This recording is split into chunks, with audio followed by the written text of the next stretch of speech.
لقد خلقنا الإنسان ونعلم ما توسوس به نفسه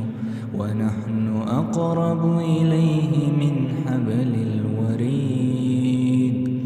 إذ يتلقى المتلقيان عن اليمين وعن الشمال قعيد ما يلفظ من قول إلا لديه رقيب عتيد وجاءت سكرة الموت بالحق ذلك ما كنت منه تحيد ونفخ في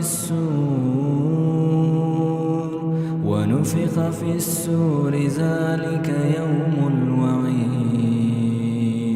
وجاءت كل نفس معها سائق وشهيد لقد كنت في غفلة من هذا فكشفنا عنك غطاءك فبصرك اليوم حديد وقال قرينه هذا ما لدي عتيد ألقيا في جهنم كل كفار عنيد مناع للخير معتد مريب الذي جعل مع الله